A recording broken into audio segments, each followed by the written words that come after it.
ನಿನ್ಗೇನಾಯ್ತು? ನೆನ್ನೆ ನನ್ನ ಫ್ರೆಂಡ್ ನ ಮೀಟ್ ಮಾಡಕ್ ಹೋಗಿದ್ದೆ, ಅವಾಗ ಗೊತ್ತಾಯ್ತು ಅವಳ ಕೈ ಫ್ರಾಕ್ಚರ್ ಆಗಿದೆ ಅಂತ. ಅಯ್ಯೋ, ತರಕಾರಿ ಮಾರೋನ್ ಜೊತೆ ಜಗಳ ಆಗೋಯ್ತು. ಅಲ್ಲ, 1 kg ಟೊಮೆಟೊಗೆ 80 ರೂಪಾಯಿ ಕೇಳ್ತಾ ಇದ್ದಾನೆ. ನಿನ್ಗೇನ್ ಅನ್ಸುತ್ತೆ ಇನ್ಫ್ಲೇಷನ್ ಬರೀ 6% ಅಂತನಾ? Not really. ಎಷ್ಟೊಂದ್ ಜನರಿಗೆ ಅನ್ಸುತ್ತೆ ಇನ್ಫ್ಲೇಷನ್ ಅಂದ್ರೆ ಬರೀ 6% ಅಂತ. ಆದ್ರೆ ಇದ್ರಲ್ಲೂ ಸಬ್ ಕ್ಯಾಟಗರೀಸ್ ಇದೆ, like food, housing, core inflation. Core inflation ನ ಫುಡ್ ಮತ್ತೆ ಫ್ಯೂಯಲ್ ನ ಬಿಟ್ಟು ಕ್ಯಾಲ್ಕುಲೇಟ್ ಮಾಡ್ತಾರೆ. ತುಂಬಾ ಡಿಫ್ರೆನ್ಸ್ ಇದೆ ಅಲ್ವಾ? ಇಂಡಿಯಾದ ಇನ್ಫ್ಲೇಷನ್ ಕ್ಯಾಲ್ಕುಲೇಟ್ ಮಾಡೋದು CPI ಇಂದ, ಅಂದ್ರೆ ಕನ್ಸ್ಯೂಮರ್ ಪ್ರೈಸ್ ಇಂಡೆಕ್ಸ್.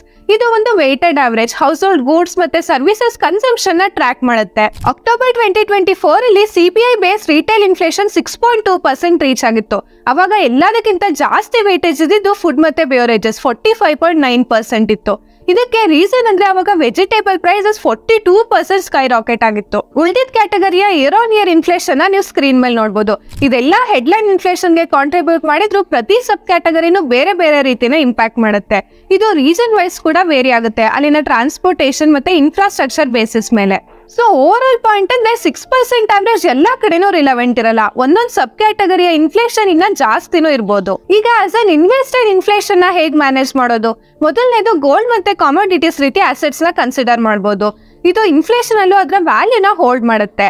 ಅಥವಾ ಇಕ್ವಿಟಿಯಲ್ಲಿ ಇನ್ವೆಸ್ಟ್ ಮಾಡೋದು, ಇದು ಹಿಸ್ಟಾರಿಕಲಿ ಇನ್ಫ್ಲೇಷನ್ ನ ಬೀಟ್ ಮಾಡಿದೆ. ಸೊ ನೀವ್ ಇನ್ಫ್ಲೇಷನ್ ನ ಹೇಗ್ ಡೀಲ್ ಮಾಡ್ತೀರಾ ಅಂತ ಕಾಮೆಂಟ್ ಅಲ್ಲಿ ತಿಳಿಸಿ.